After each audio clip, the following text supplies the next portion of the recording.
Hello everyone, story with किरण में मैं आप सबके लिए नल और दमयंती की कथा लेकर के आई हूँ। नल और दमयंती की कथा 8 भाग में है। इस वीडियो में मैं आपको 4 भाग सुनाऊंगी। दोस्तों, कहानी पसंद आए तो लाइक, शेयर और चैनल को अगर अब तक आपने सब्सक्राइब नहीं किया तो सब्सक्राइब करके बगल का बेल आइकन दबा दीजिए ताकि इस कहानी के दोनों भाग आपको आसानी से मिल सके। दमयंती का स्वयंवर और नल दमयंती का विवाह।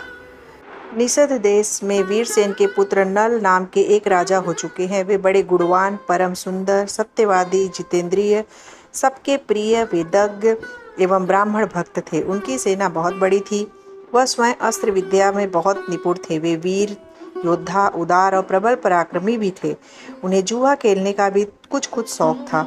उन्हीं दिनों विदर्भ देश में भीम नाम के एक राजा राज्य करते थे। वे भी नल के समान ही सर्वगुण संपन्न और पराक्रमी थे। उन्होंने दमन ऋषि को प्रसन्न करके उनके वरदान से 4 संतानें प्राप्त की थीं। 3 पुत्र, 1 कन्या। पुत्रों के नाम थे दम, दांत और दमन। पुत्री का नाम था दमयंती। दमयंती लक्ष्मी के समान रूपवती थी। उसके नेत्र विशाल थे। देवताओं और यक्षों में भी वैसी सुंदरी कन्या कहीं देखने में नहीं आती थी। उन दिनों कितने ही लोग विदर्भ से निषद देश में आते और राजा नल के सामने दमयंती के रूप और गुण का बखान करते। निषद देश के विदर्भ में जाने वाले भी दमयंती के सामने राजा नल के रूप, गुण और पवित्र चरित्र का वर्णन करते। इससे दोनों के हृदय में पारस्परिक अनुराग अडकरित हो गया। एक दिन राजा नल ने अपने महल के उद्यान में कुछ हंसों को देखा। उन्होंने एक हंस को पकड़ लिया। हंस ने कहा, आप मुझे छोड़ दीजिए तो हम लोग दमयंती के पास जाकर आपके गुणों का वर्णन करेंगे कि वह आपको अवश्य वर लेगी। नल ने हंस को छोड़ दिया। वे सब उड़कर विदर्भ देश में गए। दमयंती अपने पास हंसों को देखकर बहुत प्रसन्न हुई और दमयंती को पकड़ने और हंसों को पकड़ने के लिए उनकी ओर दौड़ने लगी। दमयंती जिस हंस को पकड़ने के लिए दौड़ती वही बोल उठता कि अरे दमयंती, निषद देश में एक नल नाम का राजा है। वह अश्विनी कुमार के समान सुंदर, मनुष्य में उसके समान सुंदर और कोई नहीं है। यह मानो मूर्तिमान कामदेव है। यदि तुम उसकी पत्नी हो जाओ तो तुम्हारा जन्म और रूप दोनों सफल हो जाए। हम लोगों ने देवता, गंधर्व, मनुष्य, सर्प और राक्षसों को घूम घूम कर देखा है। नल के समान सुंदर पुरुष कहीं देखने में नहीं आया। जैसे तुम स्त्रियों में रत्न हो वैसे ही नल पुरुषों में भूषण है। तुम दोनों की जोड़ी बहुत ही सुंदर होगी। दमयंती ने कहा, हंस, तुम नल से भी ऐसी ही बात कहना। हंस ने निषद देश में लौटकर नल से दमयंती का संदेश कह दिया। दमयंती हंस के मुख से राजा नल की कीर्ति सुनकर उनसे प्रेम करने लगी। उसकी आसक्ति इतनी बढ़ गई कि वह रात दिन उनका ही ध्यान करती रहती। शरीर धूमिल और दुबला हो गया।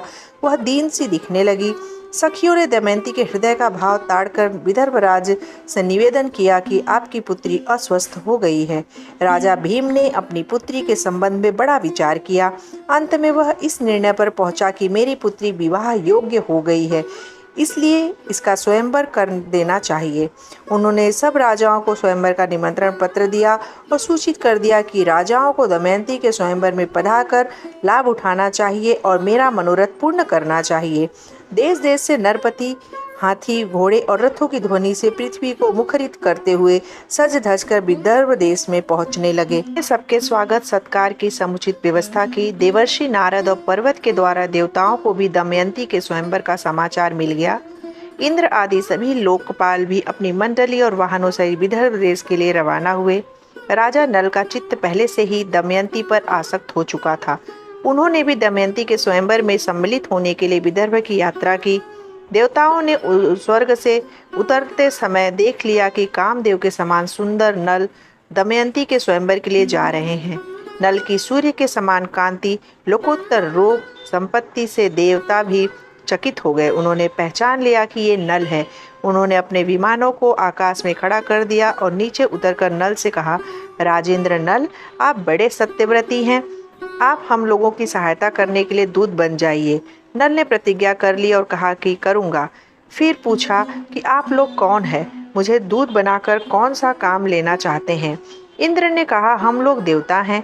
मैं इंद्र हूँ और ये अग्नि वरुण और यम, हम लोग दमयंती के लिए यहाँ आए हैं। आप हमारे दूत बनकर दमयंती के पास जाइए और कहिए कि इंद्र, वरुण, अग्नि और यम देवता तुम्हारे पास आकर तुमसे विवाह करना चाहते हैं। इनमें से तुम जिस देवता को पति के रूप में स्वीकार कर लो। नल ने दोनों हाथ जोड़कर कहा कि देवराज, वहाँ आप लोगों के और मेरे जाने का एक ही प्रयोजन है। इसके लिए आप मुझे दूत बनाकर वहाँ भेजें। यह उचित नहीं। जिसकी किसी स्त्री को पत्नी के रूप में पाने की इच्छा हो चुकी हो, वह भला उसको कैसे छोड़ सकता है और उसके पास जाकर ऐसी बात कह ही कैसे सकता है। आप लोग कृपया इस विषय में मुझे क्षमा करें। देवताओं ने कहा, नल, तुम पहले हम लोगों के प्रतिज्ञा पर कर चुके हो कि मैं तुम्हारे काम करूंगा। अब प्रतिज्ञा मत तोड़ो, अविलंब वहां चले जाओ। नल ने कहा, राजमहल में निरंतर कड़ा पहरा रहता है, मैं कैसे जा सकूंगा। इंद्र ने कहा, जाओ, तुम वहां जा सकोगे। इंद्र की आज्ञा से नल ने राजमहल में बेरोक टोक प्रवेश करके दमयंती को देखा। दमयंती और सखियां भी उसे देखकर अवाक रह गईं। वे इस अनुपम सुंदर पुरुष को देखकर मुग्ध हो गईं और लज्जित होकर कुछ बोल न सकी। दमयंती ने अपने को संभाल कर राजा नल से कहा, वीर, तुम देखने में बड़े सुंदर और निर्दोष जान पड़ते हो। पहले अपना परिचय बताओ। तुम यहाँ किस उद्देश्य से आए हो और यहाँ आते समय द्वारपालों ने तुम्हें देखा नहीं? क्यों नहीं? उनसे तनिक भी चूक हो जाने पर मेरे पिता उन्हें बड़ा कड़ा दंड देते हैं। नल ने कहा, कल्याणी, मैं नल हूँ, लोकपालों का दूत बनकर तुम्हारे पास आया हूँ। सुंदरी, इंद्र, अग्नि, वरुण, यम, ये चारों देवता तुम्हारे साथ विवाह करना चाहते हैं। तुम इनमें से किसी एक देवता को अपने पति के रूप में वरण कर लो। यही संदेश लेकर मैं तुम्हारे पास आया हूँ। उन देवताओं के प्रभाव से ही जब मैं तुम्हारे महल में प्रवेश करने लगा तब मुझे कोई देख नहीं सका। मैंने देवताओं का संदेश कह दिया है, अब तुम्हारी जो इच्छा हो करो। दमयंती बड़ी श्रद्धा के साथ देवताओं को प्रणाम करके मंद मंद मुस्कुराकर नल से कहा, नरेंद्र, आप मुझे प्रेम दृष्टि से देखिए और आज्ञा कीजिए कि मैं यथाशक्ति आपकी क्या सेवा करूं। मेरे स्वामी, मैंने अपना सर्वस्व और अपने आप को आपके चरणों में सौंप दिया है। आप मुझ पर विश्वासपूर्ण प्रेम कीजिए। जिस दिन से मैंने हंसों की बात सुनी है उसी दिन से मैं आपके लिए व्याकुल हूँ। आपके लिए ही मैंने राजाओं की भीड़ इकट्ठी की है। यदि आप मुझ दासी की प्रार्थना अस्वीकार कर देंगे तो मैं विष खाकर, आग में जलकर, पानी में डूबकर या फांसी लगाकर अपने आपके लिए मर जाऊंगी। राजा नल ने कहा, जब बड़े बड़े लोकपाल तुम्हारे प्रणय संबंध से प्रार्थी हैं तब तुम मुझ मनुष्य को क्यों चाह रही हो? उन ऐश्वर्यशाली देवताओं के चरण रेणु के समान भी तो मैं नहीं हूँ। तुम अपना मन उन्हीं में लगाओ। देवताओं का अप्रिय करने से मनुष्य की मृत्यु हो जाती है। तुम मेरी रक्षा करो और उनको वरण लो। नल की बात सुनकर दमयंती घबरा गई। उसके दोनों नेत्रों से आंसू छलक आए। वह कहने लगी, मैं सब देवताओं को प्रणाम करके आपको ही पति रूप में वरण कर रही हूँ। यह मैं सत्य शपथ खा रही हूँ। उस समय दमयंती का शरीर काँप रहा था, हाथ जुड़े हुए थे। राजा नल ने कहा, अच्छा, तब तुम ऐसा ही करो, परंतु यह तो बतलाओ कि मैं यहाँ उनका दूत बनकर संदेश पहुँचाने के लिए आया हूँ। यदि इस समय मैं अपना स्वार्थ बनाने लगूँ तो कितनी बुरी बात है। मैं अपना स्वार्थ तो तभी बना सकता हूँ यदि वह धर्म के विरुद्ध ना हो। तुम्हें भी ऐसा ही करना चाहिए। दमयंती ने गदगद कंठ से कहा, नरेश्वर, इसके लिए एक निर्दोष उपाय है। उसके अनुसार काम करने पर आपको कोई दोष नहीं लगेगा। वह उपाय यह है कि आप लोकपालों के साथ स्वयंवर मंडप में आवें। मैं उनके सामने ही आपको वरण कर लूंगी, तब आपको दोष नहीं लगेगा। अब राजा नल देवताओं के पास आए। देवताओं के पूछने पर उन्होंने कहा, मैं आप लोगों की आज्ञा से दमयंती के महल में गया। बाहर बूढ़े द्वारपाल पहरा दे रहे थे, परंतु उन्होंने आप लोगों के प्रभाव से मुझे नहीं देखा। केवल दमयंती और उसकी सखियां ही मुझे देखा। वे आश्चर्य में पड़ गई। मैंने दमयंती के सामने आप लोगों का वर्णन किया, परंतु वह तो आप लोगों को न चाहकर मुझे ही वरण करने पर तुली हुई है। उसने कहा है कि सब देवता आपके साथ स्वयंवर में आवे, मैं उनके सामने ही आपको वरण कर लूंगी। इसमें आपको दोष नहीं लगेगा। मैंने आप लोगों के सामने सब बातें कह दी। अंतिम प्रमाण आप लोग ही हैं। राजा भीमसेन ने शुभ मुहूर्त में स्वयंवर का समय रखा और लोगों को बुलावा भेजा। सब राजा अपने अपने निवास स्थान से आकर स्वयंवर मंडप में यथास्थान बैठने लगे। पूरी सभा राजाओं से भर गई। जब सब लोग अपने अपने आसन पर बैठ गए तब सुंदरी दमयंती अपनी अंग कांति से राजाओं के मन और नेत्रों को अपनी ओर आकर्षित करती हुई रंग मंडप में आई। राजाओं का परिचय दिया जाने लगा। दमयंती एक एक को देखकर आगे बढ़ने लगी। आगे एक ही स्थान पर नल के समान आकार और वेशभूषा के 5 राजा इकट्ठे ही बैठे हुए थे। दमयंती को संदेह हो गया। वह राजा नल को नहीं पहचान सकी। वह जिसकी ओर देखती वही नल जान पड़ता। इसलिए विचार करने लगी, मैं देवताओं को कैसे पहचानूं और ये राजा नल हैं, यह कैसे जानूं। उसे बड़ा दुख हुआ। अंत में दमयंती ने यही निश्चय किया कि देवताओं की शरण में जाना ही उचित है। हाथ जोड़कर प्रणाम पूर्वक स्तुति करने लगी। देवताओं, हंसों के मुंह से नल का वर्णन सुनकर मैंने उन्हें अपने पति रूप से वरण कर लिया है। मैं मन से और वाणी से नल के अतिरिक्त और किसी को नहीं चाहती। देवताओं ने निसंदेश्वर नल को ही मेरा पति बना दिया है तथा मैंने नल की आराधना के लिए ही यह व्रत प्रारंभ किया है। मेरी इस सत्य शपथ के बल पर देवता लोग मुझे उन्हें ही दिखला दें। ऐश्वर्यशाली लोकपालों, आप लोगों का अपना रूप प्रकट कर दें जिससे मैं पुण्य श्लोक नरपति नल को पहचान सकूं। देवताओं ने दमयंती का यह आर्त विलाप सुना। उनके दृढ़ निश्चय, सच्चे प्रेम, आत्मशुद्धि, बुद्धि, भक्ति और नल परायणता को देखकर उन्होंने ऐसी शक्ति दे दी जिससे वह देवता और मनुष्य का भेद समझ सके। दमयंती ने देखा कि देवताओं के शरीर पर पसीना नहीं है, पलकें गिरती नहीं हैं, उनके गले में पड़ी पुष्पमाला कुम्हलाती नहीं है, शरीर पर मैल नहीं है, वे सिंहासन पर स्थित हैं पर उनके पैर जमीन को नहीं छूते और उनकी परछाई नहीं पड़ती। इधर नल के शरीर की छाया पड़ रही है, माला कुम्हला गई है, शरीर पर कुछ धूल और पसीना भी है, पलकें बराबर गिर रही हैं और धरती छूकर स्थित है। दमयंती ने इस लक्षणों से देवताओं को पूर्ण श्लोक नल को पहचान लिया। फिर धर्म के अनुसार नल को वरण कर लिया। दमयंती ने कुछ सकुचाकर घूंघट काट लिया और नल के गले में वरमाला डाल दी। देवता और महर्षि साधु साधु कहने लगे। राजाओं में हाहाकार मच गया। राजा नल ने आनंदातिरेक से दमयंती का अभिनंदन किया। उन्होंने कहा, कल्याणी, तुमने देवताओं के सामने रहने पर भी उन्हें वरण न करके मुझे वरण किया, इसलिए तुम मुझको प्रेम परायण पति का समझना। मैं तुम्हारी बात मानूंगा। जब तक मेरे शरीर में प्राण रहेगा तब तक मैं तुमसे प्रेम करूंगा। यह मैं तुमसे शपथ पूर्वक सत्य कहता हूँ। दोनों ने प्रेम से एक दूसरे का अभिवंदन किया करके इंद्रादि देवताओं की शरण ग्रहण की। देवता भी बहुत प्रसन्न हुए। उन्होंने नल को 8 वर दिए। इंद्र ने कहा, नल, तुम्हें यज्ञ में मेरा दर्शन होगा और उत्तम गति मिलेगी। अग्निदेव ने कहा, जहाँ तुम मेरा स्मरण करोगे वहीं मैं प्रकट हो जाऊंगा और मेरे ही समान प्रकाशमय लोक तुम्हें प्राप्त होंगे। यमराज ने कहा, तुम्हारी बनाई हुई रसोई बहुत मीठी होगी और तुम अपने धर्म में दृढ़ रहोगे। वरुण ने कहा, जहाँ तुम चाहोगे वहीं मैं जल प्रकट हो जाऊंगा। तुम्हारी माला उत्तम गंध से परिपूर्ण रहेगी। इस प्रकार 2-2 वर देकर सब देवता अपने अपने लोकों में चले गए। निमंत्रित राजा लोग भी विदा हो गए। भीम ने प्रसन्न होकर दमयंती का नल के साथ विधि पूर्वक विवाह कर दिया। राजा नल कुछ दिनों तक विदर्भ में देश की राजधानी कुंडलपुर में रहे। उसके बाद भीम की अनुमति प्राप्त करके वह अपनी दमयंती पत्नी के साथ अपनी राजधानी लौट गए। राजा नल अपनी राजधानी में धर्म के अनुसार प्रजा का पालन करने लगे। सचमुच उनके द्वारा राजा नाम सार्थक हो गया। उन्होंने अश्वमेघ आदि बहुत से यज्ञ किए। समय आने पर दमयंती के गर्भ से इंद्रसेन नाम के पुत्र और इंद्रसेना नाम की कन्या का जन्म हुआ। नल पर कलयुग का दुर्भाव व जुए में हारना। महर्षि बृहदर्ष कहते हैं, युधिष्ठिर, जिस समय दमयंती के स्वयंवर से लौटकर इंद्रादि लोकपाल अपने अपने लोकों में जा रहे थे, उस समय उनकी मार्ग में ही कलयुग और द्वापर से भेंट हो गई। इंद्र ने पूछा, क्यों कलयुग, कहाँ जा रहे हो? कलयुग ने कहा, मैं दमयंती के स्वयंवर में उससे विवाह करने के लिए जा रहा हूँ। इंद्र ने हंसकर कहा, अजी, वह स्वयंवर तो कभी का पूरा हो गया। दमयंती ने राजा नल को वरण कर लिया। हम लोग ताकते ही रह गए। कलयुग ने क्रोध में भरकर कहा, ओह, तब तो बड़ा अनर्थ हुआ। उसने देवताओं की उपेक्षा करके मनुष्य को अपनाया, इसलिए उसको दंड देना चाहिए। देवताओं ने कहा, दमयंती ने हमारी आज्ञा प्राप्त करके नल को वर्ण किया है।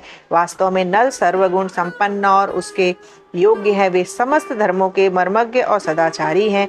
उन्होंने इतिहास पुराणों के सहित वेदों का अध्ययन किया है। वे धर्मानुसार यज्ञ में देवताओं को तृप्त करते हैं, कभी किसी को सताते नहीं हैं, सत्यनिष्ठ और दृढ़ निश्चयी हैं। उनकी चतुरता, धैर्य, ज्ञान, तपस्या, पवित्रता, दम और सम लोकपालों के समान है। उनको साप देना तो नरक की धधकती आग में गिरना है। यह कहकर देवता लोग चले गए।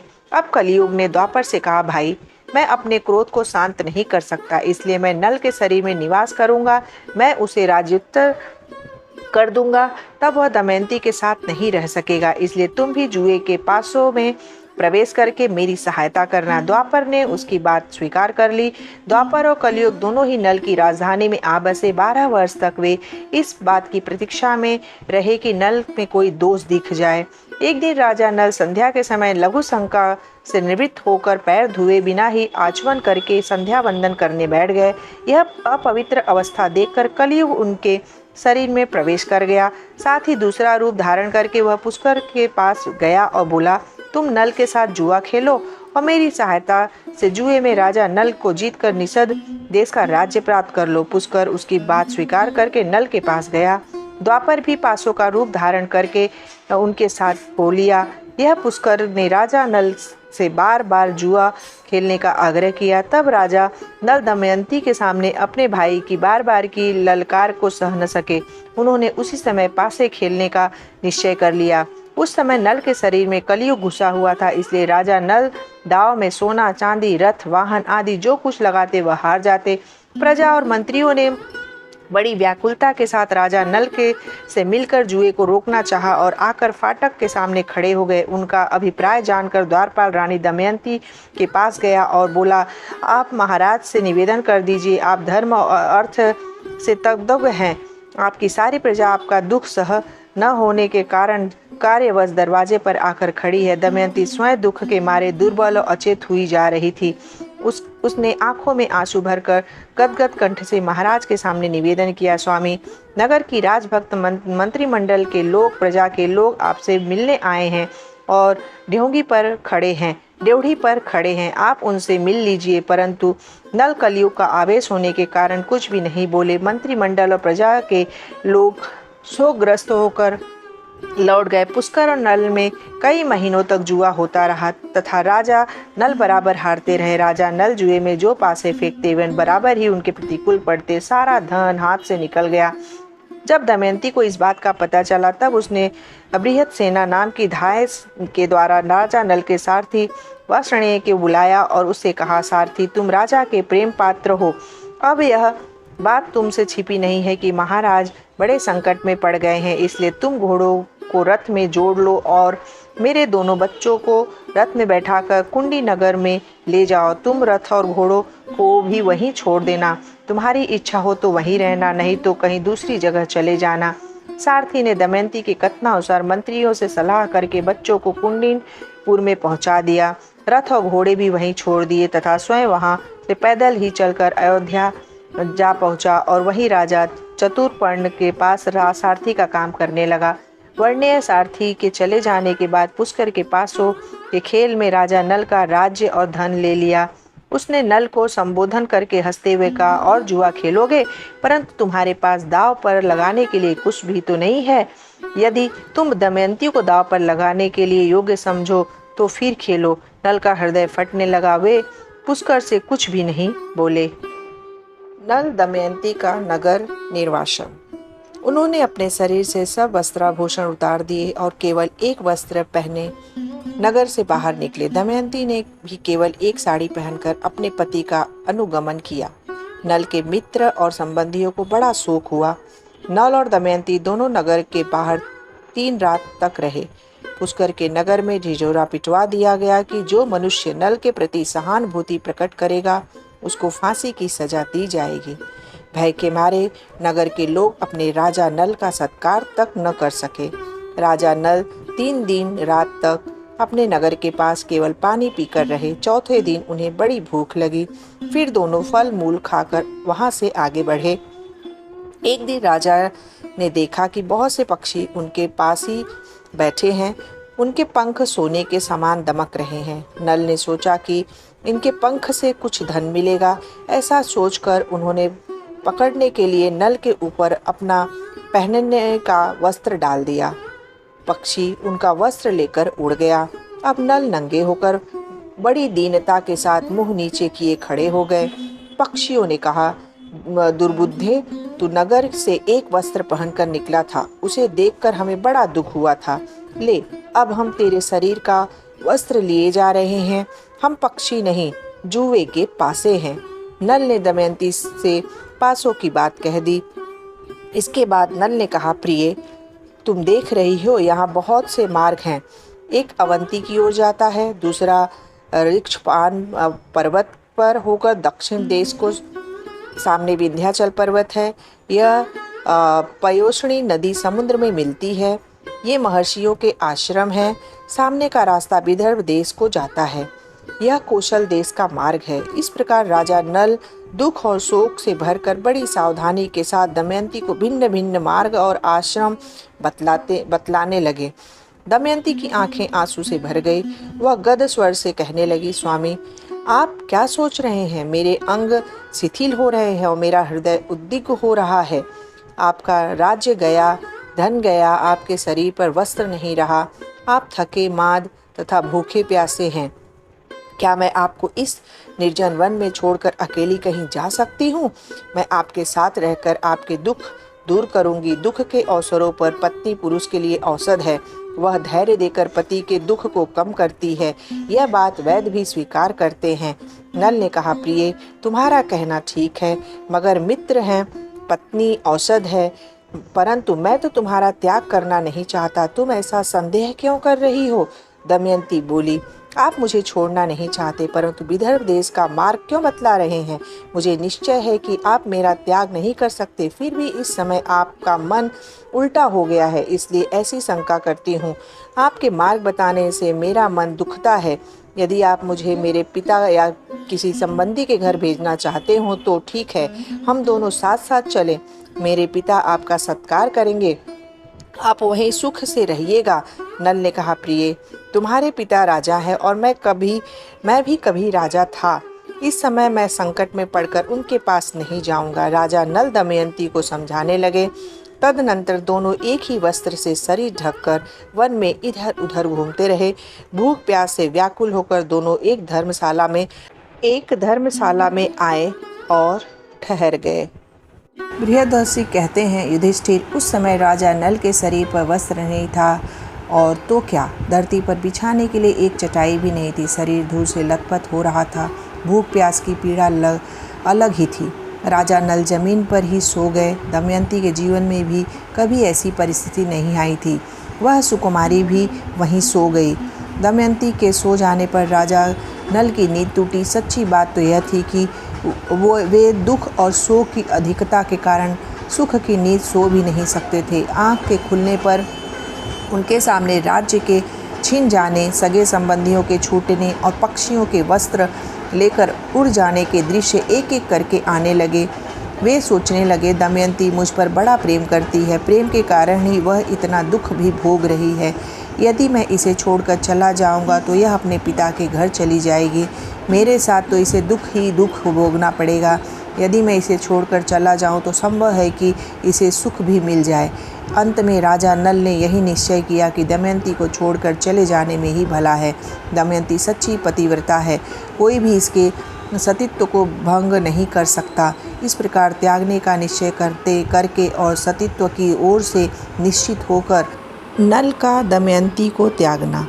बृहदर्षि जी कहते हैं, युधिष्ठिर, उस समय राजा नल के शरीर पर वस्त्र नहीं था, और तो क्या, धरती पर बिछाने के लिए एक चटाई भी नहीं थी।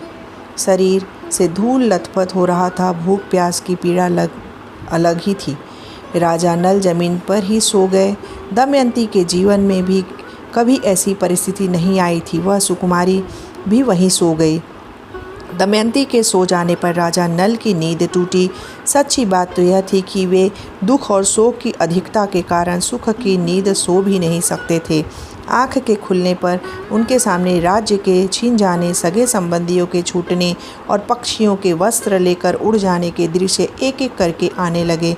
वे सोचने लगे कि दमयंती मुझ पर बड़ा प्रेम करती है, प्रेम के कारण ही वह इतना दुख भी भोग रही है। यदि मैं इसे छोड़कर चला जाऊंगा तो यह अपने पिता के घर चली जाएगी, मेरे साथ तो इसे दुख ही दुख भोगना पड़ेगा। यदि मैं इसे छोड़कर चला जाऊं तो संभव है कि इसे सुख भी मिल जाए। अंत में राजा नल ने यही निश्चय किया कि दमयंती को छोड़कर चले जाने में ही भला है।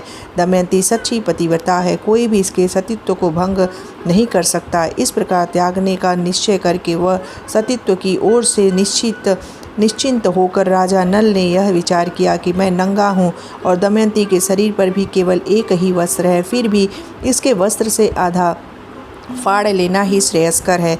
परंतु फाई कैसे, शायद यह जग जाए। वे धर्मशाला में इधर उधर घूमने लगे। उनकी दृष्टि एक बिना म्यान की तलवार पर पड़ गई। राजा नल ने उसे उठा लिया और धीरे से दमयंती का आधा वस्त्र फाड़कर अपना शरीर ढक लिया। दमयंती नींद में थी। राजा नल ने उसे छोड़कर निकल पड़े। थोड़ी देर बाद जब उनका हृदय शांत हुआ तब वे फिर धर्मशाला में लौट आए और दमयंती को देखकर रोने लगे। वे सोचने लगे कि अब तक मेरी प्राण प्रिया अंतःपुर के पर्दे में रहती थी, इसे कोई छू भी नहीं सकता था। आज यह अनाथ के साथ आधा वस्त्र पहने धूल में सो रही है। यह मेरे बिना दुखी होकर वन में कैसे फिरेगी। प्रिय, तू धर्मात्मा है, इसलिए आदित्य, वसु, रुद्र, अश्विनी कुमार और पवन देवता तेरी रक्षा करें। उस समय राजा नल का हृदय दुख के मारे टुकड़े टुकड़े हुआ जा रहा था। वे झूले की तरह बार बार धर्मशाला से बाहर निकलते और फिर लौट आते। शरीर में कलयुग का प्रवेश होने के कारण बुद्धि नष्ट हो गई थी, इसलिए ये अंततः वे अपनी प्राणप्रिया पत्नी को वन में अकेला छोड़कर वहां से चले गए। जब दमयंती की नींद टूटी तब उसने देखा कि राजा नल वहां नहीं है। वह आशंका से भरकर पुकारने लगी कि महाराज स्वामी, मेरे सर्वस्व, आप कहाँ हैं? मैं अकेली डर रही हूँ, आप कहाँ हैं? बस अब अधिक हंसी न कीजिए मेरे कठोर स्वामी, मुझे क्यों डरा रहे हैं? सिद्ध दर्शन दीजिए, मैं आपको देख रही हूँ। लो, यह देख लिया। लताओं की आड़ में छिपकर चुप क्यों हो रहे हैं? मैं दुख में पड़कर इतना विलाप कर रही हूँ, आप मेरे पास आकर धैर्य भी नहीं देते। स्वामी, मुझे अपनाया और किसी का शोक नहीं, मुझे केवल इतनी ही चिंता है कि आप इस घोर जंगल में अकेले कैसे रहेंगे। हाँ नाथ, निर्मल चित्त वाले, आपकी जिस पुरुष ने यह दशा की है वह आपसे भी अधिक दुर्दशा को प्राप्त होगा। निरंतर जीवन बिताए। यदि दमयंती इस प्रकार विलाप करती हुई इधर उधर दौड़ने लगी। वह उन्मत्त सी होकर इधर उधर घूमती हुई एक अजगर के पास जा पहुंची। शोकग्रस्त के कारण उसे इस बात का पता भी न चला। अजगर दमयंती को निगलने लगा। उस समय भी दमयंती के चित्त में अपनी नहीं राजा नल की चिंता थी कि वे अकेले कैसे रहेंगे। वह पुकारने लगी, स्वामी, मुझे अनाथ की भांति यह अजगर निगल रहा है, आप मुझे छुड़ाने के लिए क्यों नहीं दौड़ाते? दमयंती की आवाज़ एक व्याध के कान में पड़ी। वह उधर ही घूम रहा था। वह वहां दौड़कर आया और देखकर कि दमयंती अजगर निगल रहा है, अपने तेज शस्त्र से अजगर का मुंह चीर डाला। उसने दमयंती को छुड़ाकर नहलाया, आश्वासन देकर भोजन कराया। दमयंती कुछ शांत हुई। व्याघ्र ने पूछा, सुंदरी, तुम कौन हो? किस कष्ट में पड़कर किस उद्देश्य से यहाँ आई हो? दमयंती व्याध से अपनी कष्ट कहानी कही। दमयंती की सुंदरता, बोलचाल और मनोहरता देखकर व्याध काम मोहित हो गया। वह मीठी मीठी बातें करके दमयंती को अपने वश में करने की चेष्टा करने लगा। दमयंती दुरात्म व्याघ्र के मन का भाव जानकर क्रोध के आवेश से प्रज्वलित हो गई। दमयंती ने व्याघ्र के बलात्कार की चेष्टा को रोकना चाहा, परंतु जब वह किसी भी प्रकार न माना तब उसने श्राप दे दिया, यदि मैं निषद नरेश राजा नल को छोड़कर और किसी पुरुष का मन से भी चिंतन नहीं किया तो यह पापी क्षुद्र व्याघ्र मरकर जमीन पर गिर पड़े। दमयंती के मुंह से ऐसी बात निकलते ही व्याघ्र के प्राण पखेरु उड़ गए। वह जले हुए ऊंट की तरह पृथ्वी पर गिर पड़ा। व्याघ्र के मर जाने पर दमयंती राजा नल को ढूंढती हुई एक निर्जन और भयंकर वन में जा पहुंची। बहुत से पर्वत, नदी, नद, जंगल, हिंस्र पशु, पिशाच आदि को देखती हुई और विरह के उन्माद में उनसे राजा नल का पता पूछती हुई वह उत्तर की ओर बढ़ने लगी।